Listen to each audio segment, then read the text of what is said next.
Kita muda, kita muda, kita muda.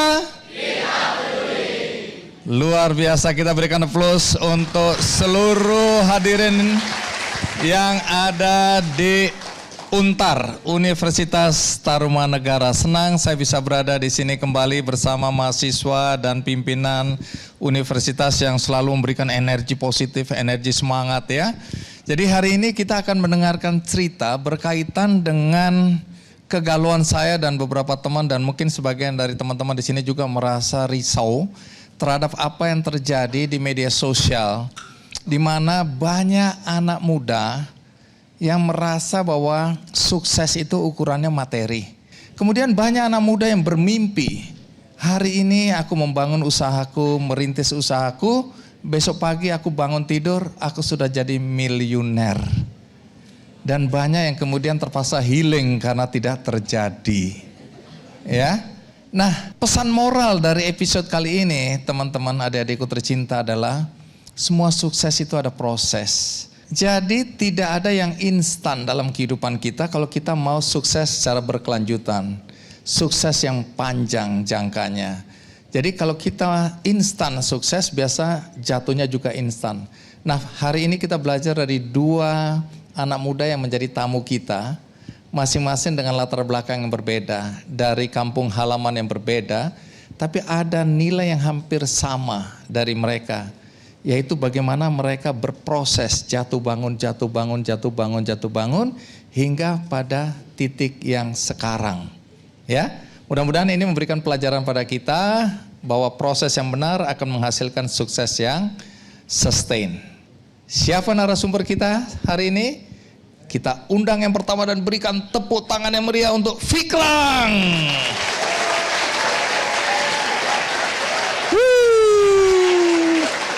Fikram, apa kabar? Kamu boleh hai-hai di sana. Halo, Assalamualaikum. Hai.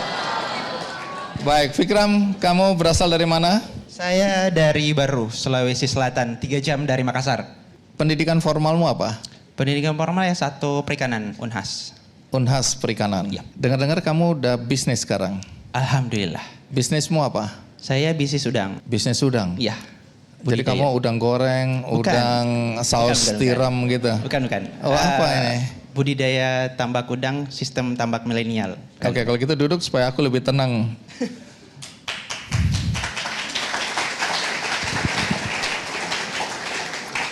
Baik, jadi perusahaanmu namanya apa? PT Kreatif Laut Indonesia.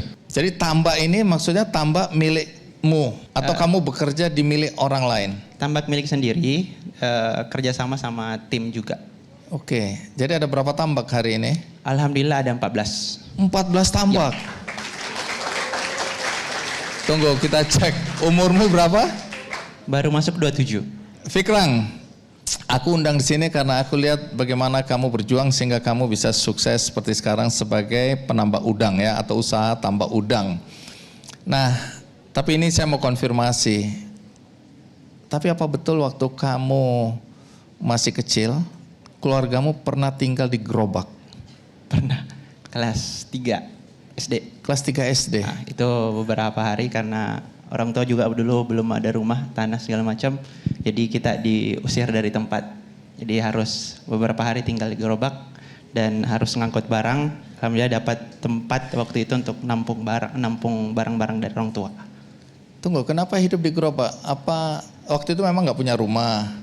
Rumah yang ditempatin itu diusir, jadi harus pindah. Orang tuamu dan kamu diusir oleh yang punya rumah? Ya, yang punya tanah.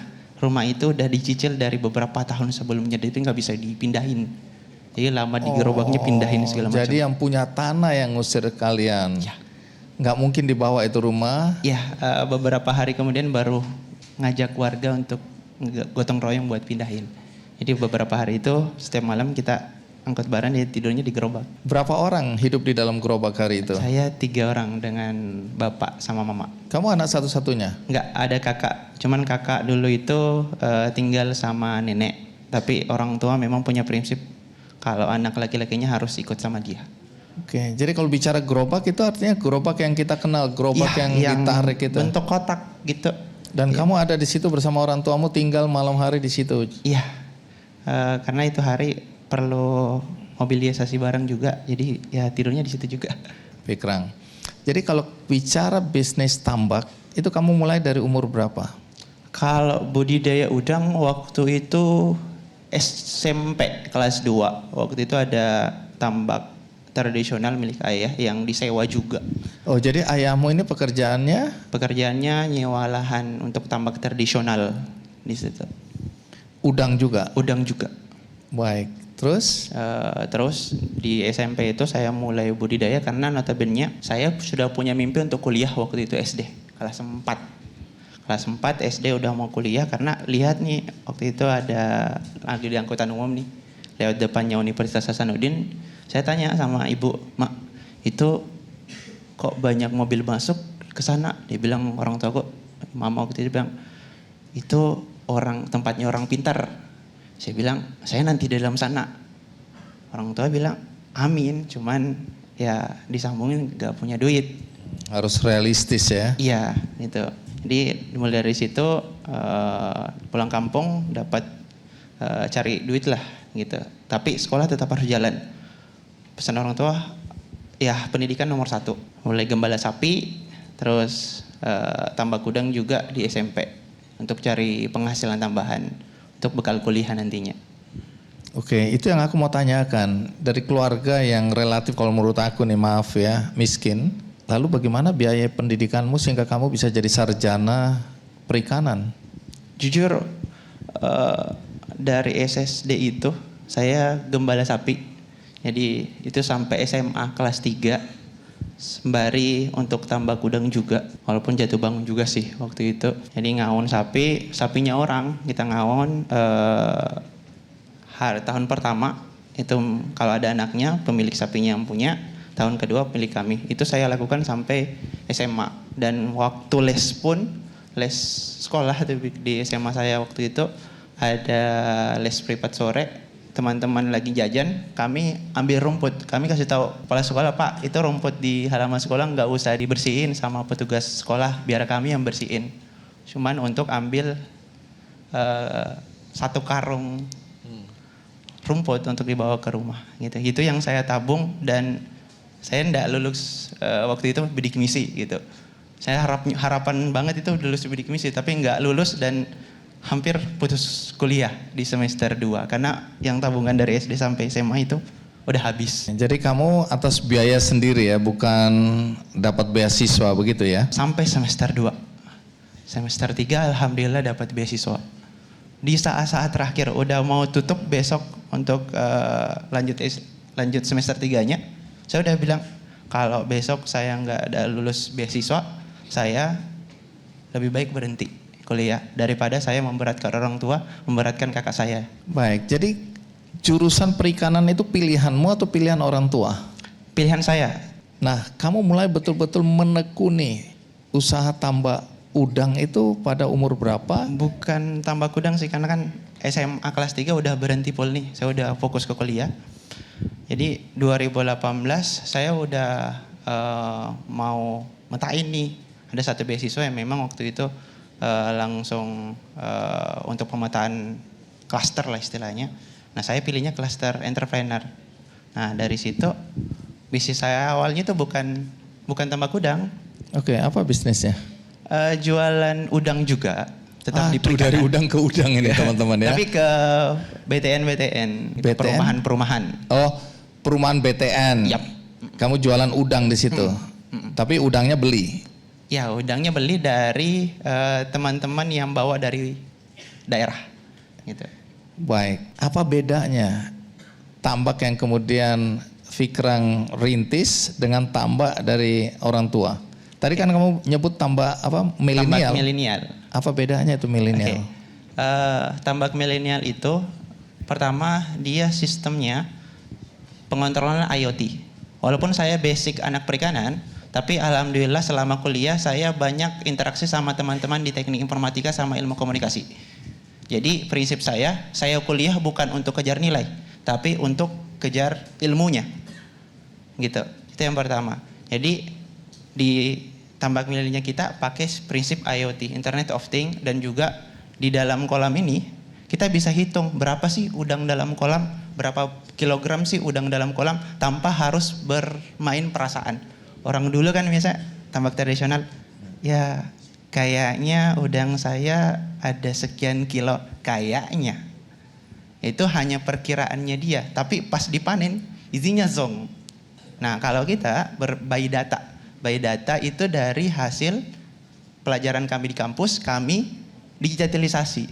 Karena istilahnya bagaimana kami mengubah pelajaran-pelajaran di kampus itu supaya sesederhana mungkin, supaya bisa diterapkan di masyarakat yang di pedesaan. Baik, jadi dengan teknologi yang kamu pakai itu bisa menghitung kira-kira berapa kilo udang yang akan dipanen untuk jangka waktu panen itu? Iya, dan produksinya juga jauh lebih besar.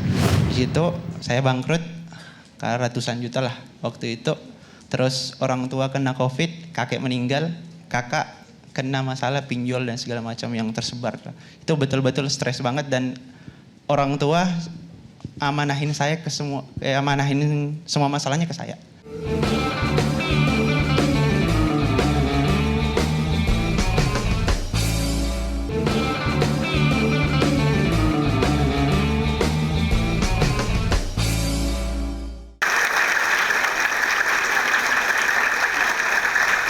Baik, kan ada perjuangan. Karena aku dengar cerita kamu gagal juga berkali-kali. Ya, betul. Kapan persis yang kamu gagal? Waktu COVID. Jadi sebelum bisnis tambak ini ada saya yang financial technology, fintech, untuk P2P lending kalau teman-teman tahu lah. Itu masuk di program 1000 Startup Digital Kominfo, dan di situ kami betul-betul down karena gemburan COVID. Yang kedua dari kemitraannya kami di lapangan itu kena tipu juga. Sedangkan posisinya kami adalah penghubung antara investor dengan mitra di lapangan. Mitra kami kabur, investor ini udah gelagapan, neror saya terus. Di situ saya bangkrut ratusan juta lah waktu itu. Terus orang tua kena COVID, kakek meninggal, kakak kena masalah pinjol dan segala macam yang tersebar. Itu betul-betul stres banget, dan orang tua amanahin semua masalahnya ke saya gitu. Jadi minta bantuanmu untuk menolong agar keluar dari tekanan ekonomi, termasuk pinjaman online tadi itu. Iya, pinjaman online, dan juga di sisi lain bisnis saya bangkrut gitu, dan ada orang tua nggak tahu bahwa kamu sedang bangkrut. Enggak, karena saya nggak mau buat bapak saya istilahnya malah tambah sakit gitu. Karena waktu itu memang bapak kena COVID juga, lagi parah-parahnya.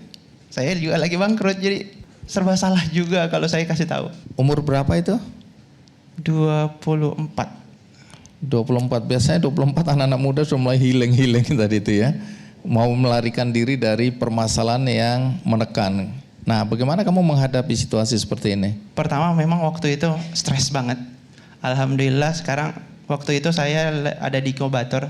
Di inkubatornya waktu itu hari Besti Maslahat namanya. Inkubator itu memang langsung ngirim saya ustadz. Jadi yang diperbaikin dulu bukan bisnisnya, tapi mentalnya dan ketenangannya. Itunya dulu. Kalau mental dan ketenangannya udah bagus, baru mereka kirimin mentor bisnis saya untuk metain apa sih yang harus kita lakukan secara teknis. Karena kalau pikirannya buyar, mentalnya buyar, itu nggak bisa selesai. Jadi berapa lama kamu berada dalam posisi seperti itu? Kalau posisi itu ada 6 bulanan. Saya ngilang betul-betul ngilang. Sampai mentor-mentor saya di inkubator itu nyari. Kamu menghilang kemana? Ternyata healing juga kamu ya? Saya ngilangnya bukan pergi healing, tapi saya ngilang untuk menenangkan diri, untuk mencari solusinya satu persatu. Tetap saya kerjakan. Cuman waktu itu ya anak muda lah yang betul-betul ketekan. Kami nggak punya duit sama sekali, tiba-tiba kelilit kebangkrutan dan segala macam masalah waktu itu. Jadi automatically saya perlu waktu untuk menyelesaikan itu satu persatu. Dan kalau banyak gangguan, saya betul-betul bakalan buyar, dan pengambilan keputusan saya bakalan nggak bisa tepat. Tekanan yang begitu besar itu katanya membuat kamu sempat terpikirkan bunuh diri. Sempat. 2 hari sebelum. Tapi nggak jadi ya? Iya, Ustadz saya tiba-tiba datang. Oh ya kalau jadi kan nggak ada di sini. Napak, Iya, napak iya. kok, napak. Iya, masih napak ya. Oke, jadi hari itu nggak jadi lah ya? Nggak jadi. Lalu bagaimana kamu akhirnya menyelesaikan satu persatu permasalahan yang ada? Hal yang pertama saya selesaikan di ranah bisnis dulu. Jadi waktu itu saya dibilang sama mentor, oke, Fikran, ngadapin investor itu wajib. Seberapapun besar masalahnya, kau harus tanggung jawab. Gitu. Walaupun di surat perjanjian waktu itu kita nggak ada pertanggungjawaban untuk pergantian karena kita juga kena tipu dan di surat perjanjian itu kalau memang gagal ya sama-sama gagal gitu. Tapi bentuk kami percaya bahwa trust itu paling penting. Kalau orang udah percaya ke kita harus jaga itu dan itu yang disampaikan sama mentor bisnis saya. Ya, jadi alhasil kita dipertemukan kembali sama para investor ini. Saya jelasin satu persatu keadaan saya, keadaan bisnis saya, dan alhamdulillah mereka aware. Bahkan dari investor itu ada yang kasih solusi, nah nggak apa-apa saya paham kondisinya, nanti dicicil aja. Oke, saya ada solusi kayak gini deh untuk solusi bisnisnya kayak gini aja. Oh iya, jadi situ saya belajar, oke, keterbukaan ke orang yang kita tempati kerjasama itu sangat penting di dalam ranah bisnis. Baik, nah kalau sekarang dengan kondisi yang ada sekarang itu bisnismu bagus. Alhamdulillah, sekarang dengan 14 kolam itu bisa di angka 30 tonan per siklus. Kamu jual kemana nih? Ke perusahaan ekspor di Makassar. Oh jadi ini udang ini sudah kualitas ekspor? Iya, alhamdulillah. Jadi kalau kami udangnya itu ciri khasnya udangnya manis. Oh di tempatmu ini udangnya manis? Udangnya manis. Iya, semanis apa dibandingkan dengan mahasiswa yang ada di sini sekarang? Baik, ada mahasiswa yang mau bertanya, boleh? Boleh. Christabel Giovanni, panggilannya? Abel. Oke, kita berikan tepuk tangan untuk Abel ya. Abel, kamu mau nanya apa Abel? Ke Kak Fikrang. Ini bukan nanya nomor HP kan? Enggak, jangan GR. Baru punya sekian banyak tambah, kamu udah berpikir overthinking ya? Halo Kak. Halo. Aku punya pertanyaan. Untuk sampai ke tahapan sekarang ini, Kak Fikran kan sudah melalui proses jatuh bangun di usia yang relatif masih muda banget ya. Pelajaran apa sih yang Kak Fikran dapetin dari proses jatuh bangun itu? Itu aja, makasih. Thank you. Pelajaran paling penting, terutama bangun bisnis itu, bukan tentang uang, bukan tentang ide, tapi mental. Itu yang pelajaran paling penting yang saya dapat di bangun bisnis ini. Banyak teman-teman yang baru satu kali, karena saya sekarang juga lagi posisi sebagai dosen praktisi di Universitas Hasanuddin. Banyak adik-adik ataupun mahasiswa saya yang notabene baru mulai sekali, gagal, Kak, gak ada yang beli jualan saya, langsung ngilang gitu. Itu yang saya bilang mentalnya. Mentalnya jangan mental kerupuk. Pengusaha itu ya orang yang berusaha.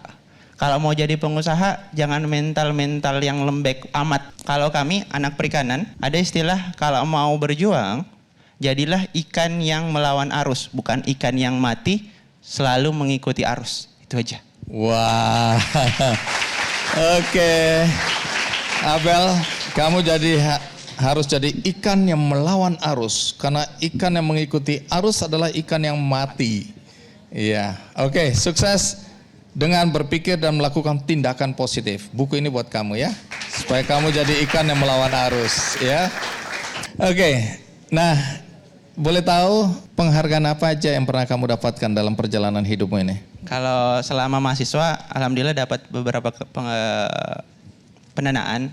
Terutama untuk bidang wirausaha dari Kementerian Riset. Kalau pas lulus kuliah, tahun lalu dari Kementerian Koperasi UMKM untuk Entrepreneur Award. Untuk tahun ini dari CFCD sama Kemenkop juga sama Kementerian Perindustrian untuk UMKM Award 2024. Gitu. Wow. Oke. Baik.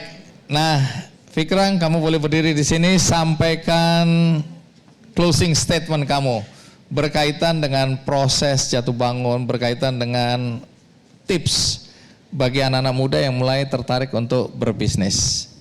Oke, bismillah. Untuk teman-teman yang mau mulai bisnis, terutama mahasiswa nih, kalian patut bersyukur berada di era sekarang. Era yang betul-betul didukung oleh pemerintah, didukung oleh universitas untuk memulai usaha. Waktu masih kuliah harus menyisihkan, harus bolos dari bangku perkuliahan untuk melanjutkan bisnis saya. Tapi teman-teman, ada program dari kampus yang memberikan 1 semester kepada kalian untuk lanjutkan itu. Untuk lanjutkan bisnisnya kalian, dan itu bernilai SKS. Manfaatkan itu dan jangan menjadi anak muda yang lembek, anak muda yang gampang menyerah. Kalau mau hidup, hiduplah melawan arus. Jangan hidup seperti sampah ataupun seperti ikan mati yang mengikuti arus. Sekian. Merdeka. Baik, terima kasih Fikrang ya. Saya S1, saya ambil Food Science dari Cornell University di New York. Summa cum laude, IPK 3,99. S2 saya 2 kali, 1 kali lagi di Fudan University di Shanghai, ambil Master of Science in International Business. Kamu kemudian pulang ke Indonesia. Ujung-ujungnya jualan es.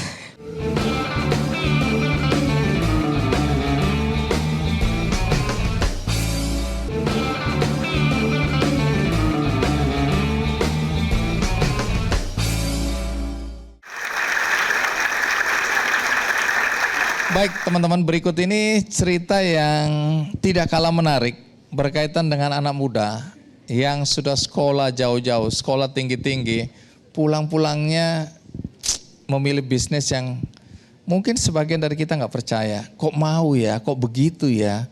Apa yang terjadi di balik pilihan usaha yang dia tekuni? Siapa dia? Kathleen Gondo Utomo. Baik, Kathleen. Iya Pak. Boleh tahu umur nggak? 32. Kamu sekolah di mana? Formalnya? Ya, saya S1, saya ambil Food Science dari Cornell University di New York. Terus sama kita, sama. Sama. Iya. Saya di LA. Iya. Lenteng Agung. Oke, sorry Kathleen. Tapi tunggu dulu, S1 di? S1 di Cornell University di New York. Oke, kamu punya prestasi, lulus bagus atau pas-pasan? Summa cum laude, IPK 3,99.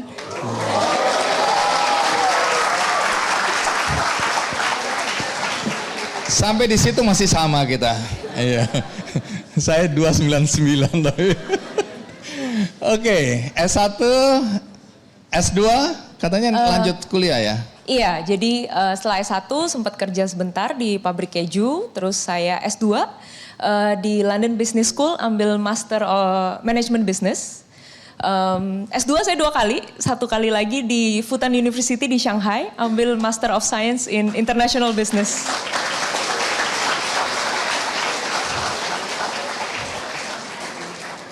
Serakah sekali kamu ya. Sementara aku nggak pernah lulus sarjana, kamu udah banyak sekali. Tunggu dulu, yang S1 jurusan apa? Food Science. Food Science, Yeah. Oke. Teknik pangan lah. Oke.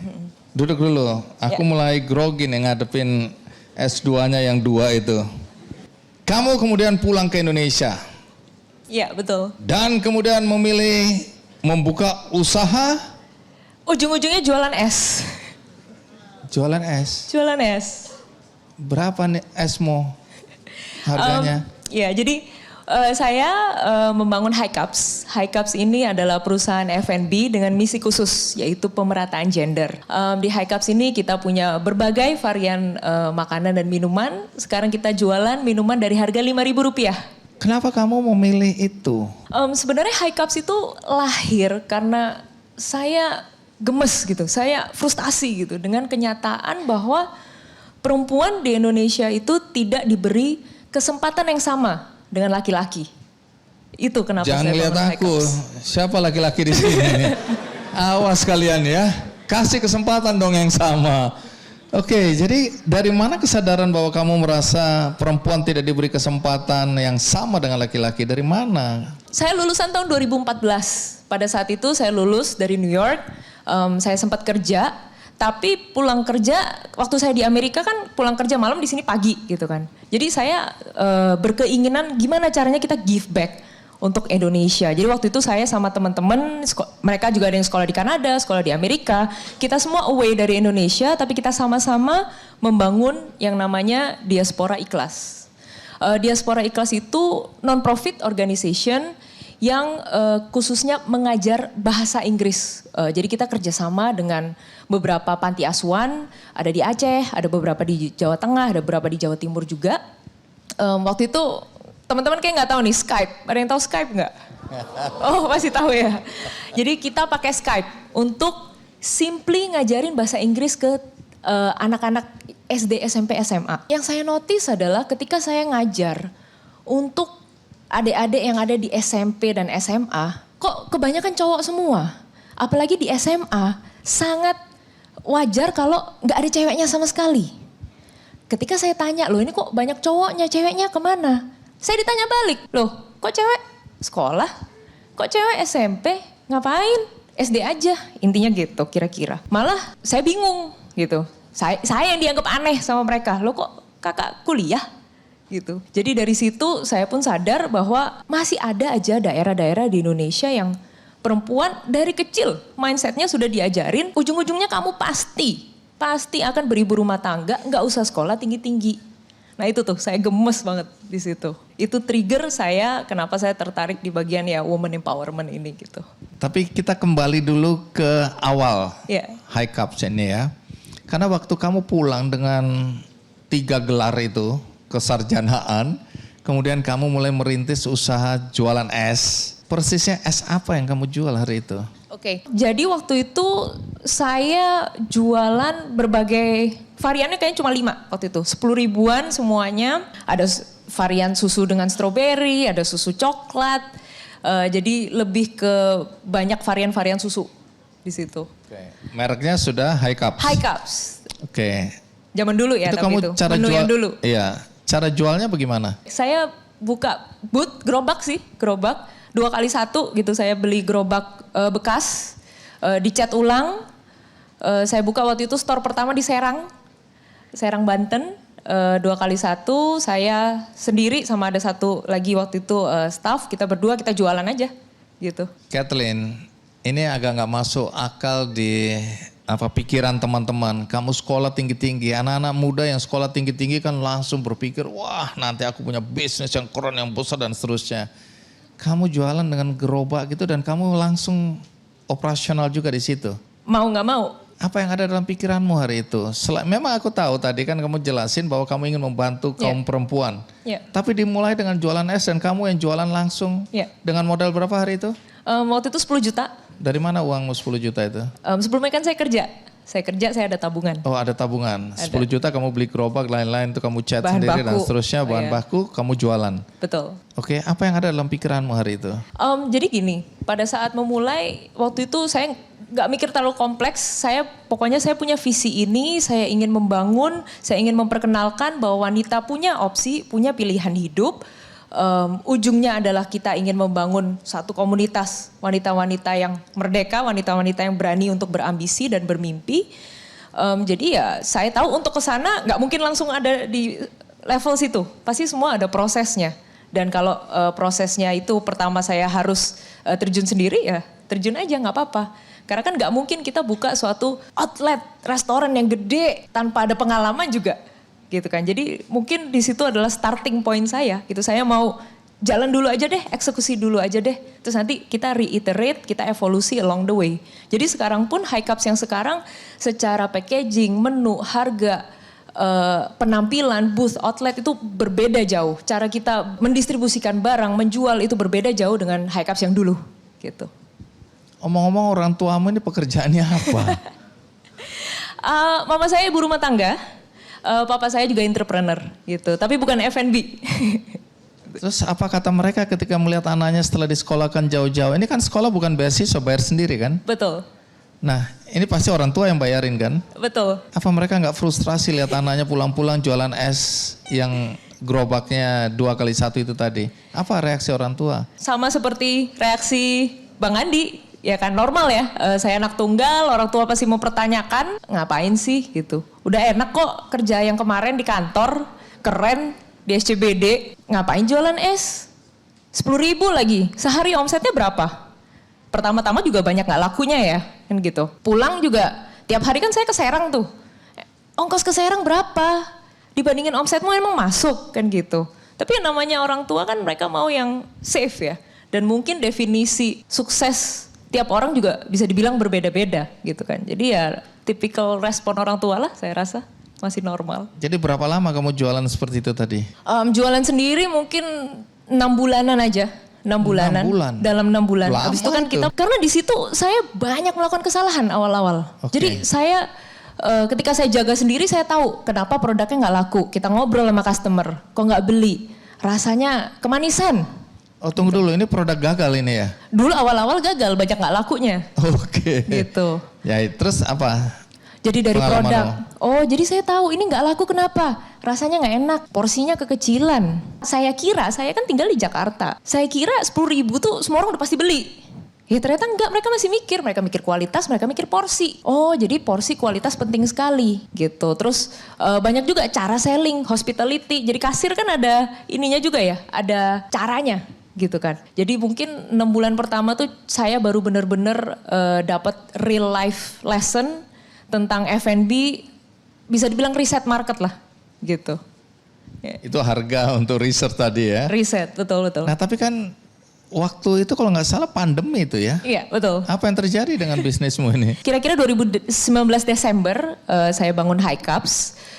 Saya masih ingat betul kita mulai lockdown itu Maret 2020. Tapi saya beruntungnya adalah di saat 2020 itu, jadi High Cups itu kan memang start di luar kota tier 2, tier 3. Tapi saya bukanya di banyak pasar swalayan. Di pasar swalayan ini justru pada saat COVID kan yang tidak tutup. Jadi malah growth kita bagus tuh. 2020 bagus sampai 2021.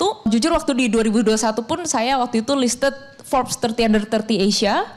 Itu bener-bener bikin saya jujur jadi sombong sedikit gitu. Jadi saya malah brutally expand sampai ke Jawa Tengah, sampai ke Jawa Timur. Nah itu saya dapat lesson yang sangat-sangat berat di 2022 awal terutama. Karena ternyata dengan ekspansi yang brutal ini, tapi saya nggak punya sistem accounting yang kuat. Saya nggak punya sistem kasir yang kuat. Saya nggak punya sistem distribusi yang kuat. Jadi bisa berani nyampe sampai Jawa Timur itu bagai mendayung kapal bocor, berat sekali. Jadi saya pun sempat ada momen di mana di 2022 awal itu saya banyak tutup sekitar 30 toko. Tapi akhirnya kita mulai masuk ke Jabodetabek itu di 2022 Agustus tuh saya ingat gitu. Dan sekarang kita strengthen our bases di Jabodetabek area dulu gitu. Perempuan mau berumah tangga dan berkarya itu juga boleh, bahwa perempuan boleh bermimpi, boleh berambisi, itu sama sekali tidak melawan kodrat ataupun tradisi.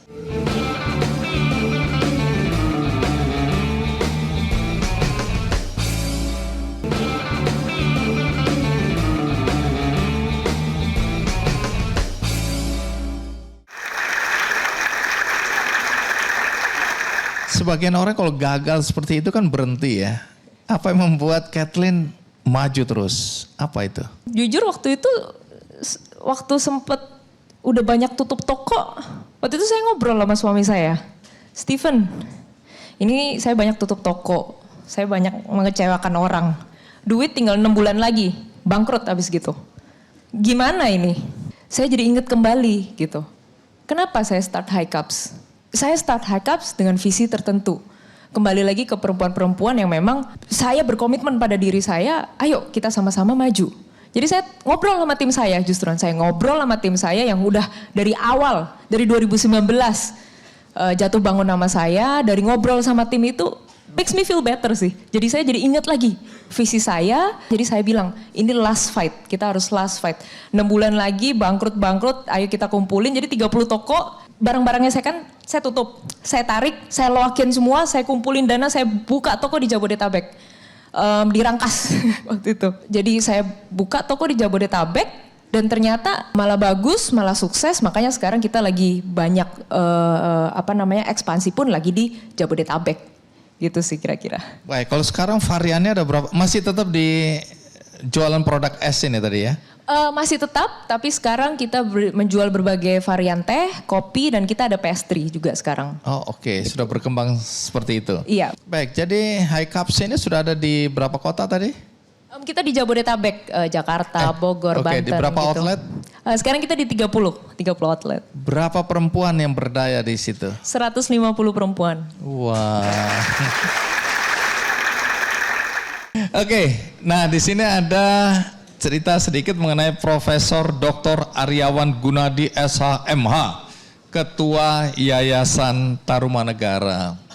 Ini juga menarik kisahnya ya, perjuangan disiplin ya, tentang bagaimana menghargai proses. Nah, boleh berdiri Prof. Aryawan, kita berikan aplaus yang meriah.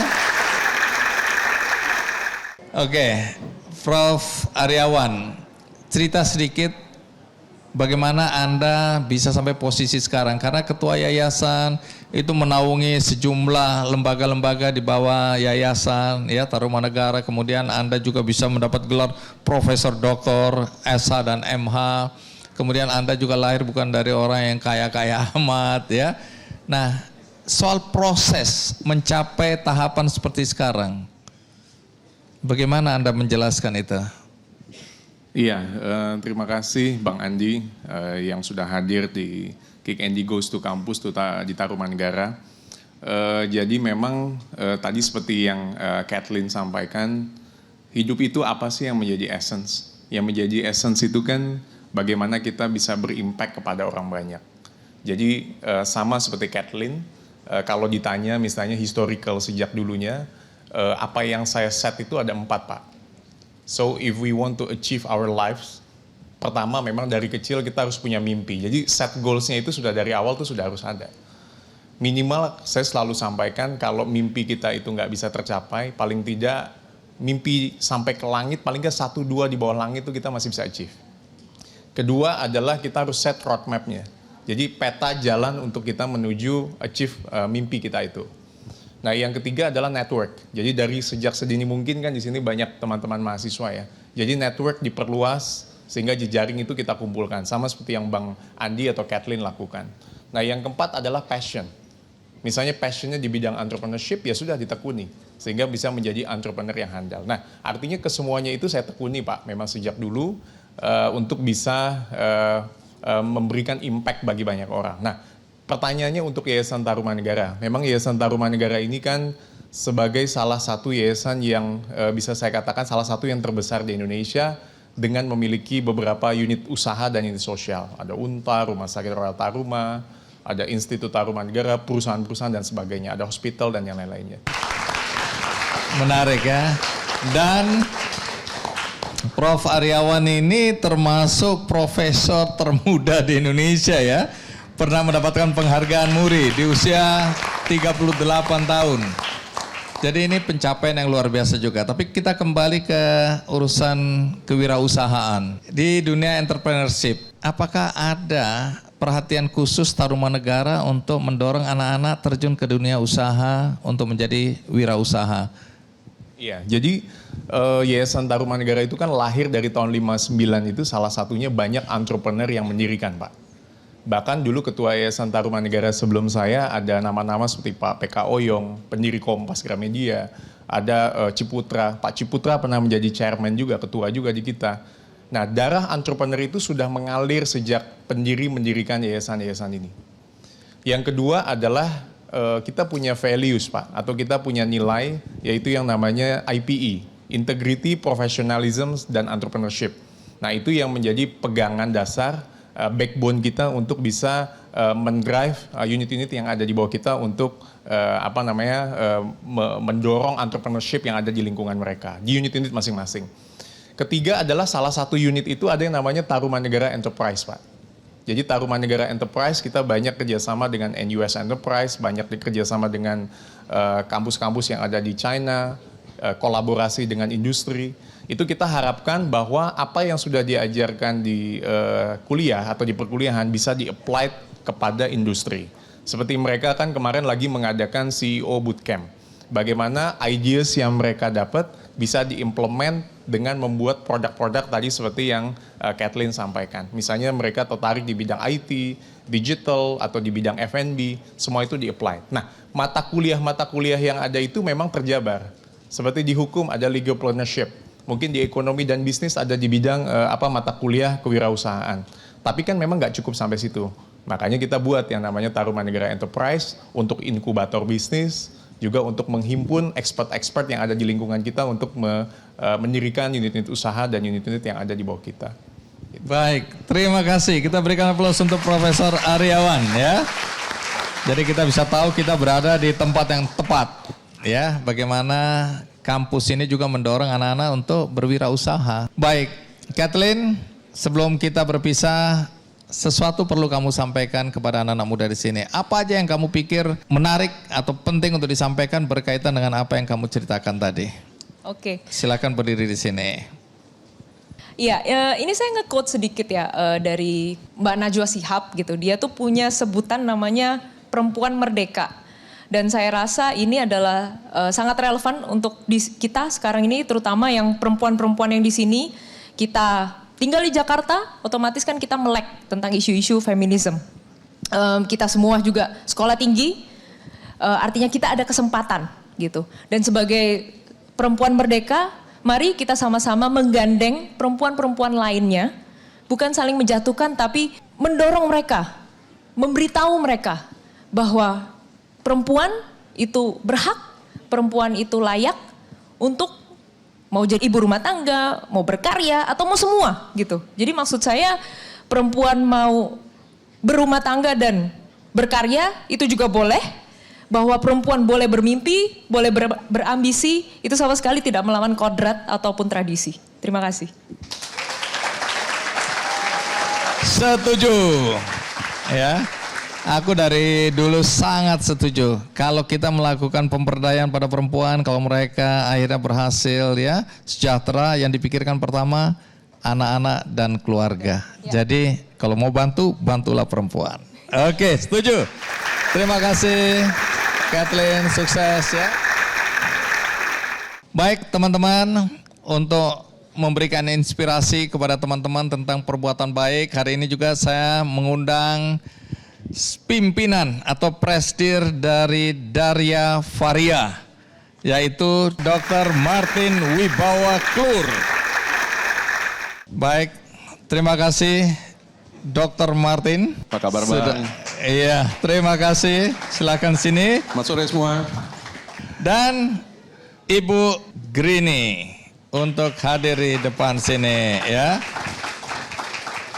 Teman-teman, sekali lagi, ini cerita tentang kolaborasi kebaikan. Jadi kita bekerja untuk berbuat baik, itu tidak bisa sendirian. Kita harus bergandengan tangan. Dan inilah yang dilakukan oleh Darya Varia, menggandeng benihbaik.com. Kalau boleh tahu, apa program yang sedang dijalankan oleh Darya Varia bekerja sama dengan benihbaik.com? Iya, terima kasih Bang Andi.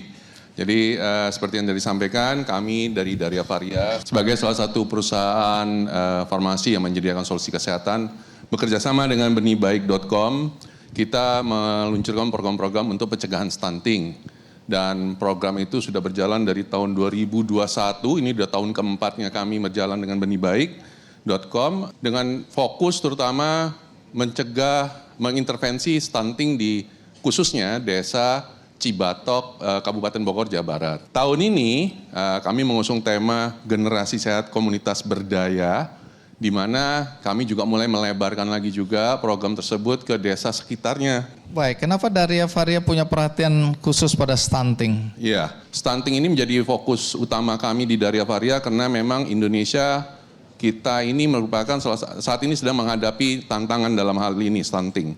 Dan ini juga sudah menjadi fokus dari pemerintah. Oleh karena itu makanya Darya Varia bekerja sama dengan benihbaik.com, kita fokus untuk membangun, mencegah stunting ini sehingga tidak terjadi lost generation dan memiliki generasi yang memiliki intelektual tinggi.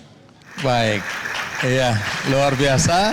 Dan tentu saja Teman-teman ingin tahu apa yang dilakukan oleh Benih Baik dalam kolaborasi ini? Tentunya Benih Baik itu memastikan program dari Daria Varia berjalan dengan tepat sasaran dan juga efektif. Kemudian kita juga memastikan bahwa benar-benar semuanya tersalurkan dengan baik dan angka penurunan stunting memang dicapai kurang dari 70% dari yang sudah dilakukan. Baik, kita berikan aplaus dan seremonial pemberian bantuan untuk masyarakat di Cibatok dari 2021 sampai tahun ini masih berjalan.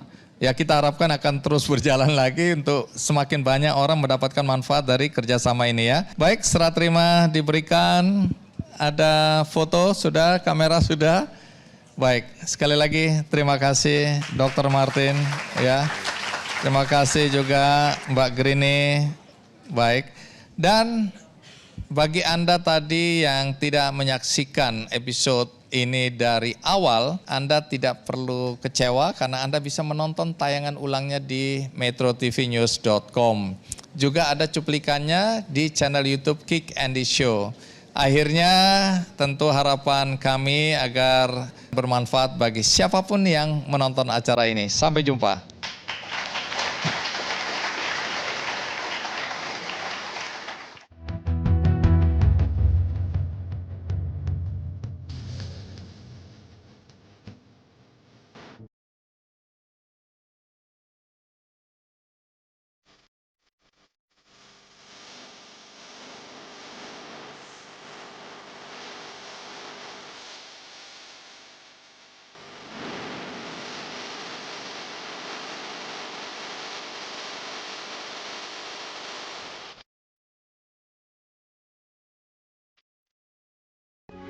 Metro TV. Jelajahi cara baru mendapatkan informasi. Download Metro TV Extend sekarang.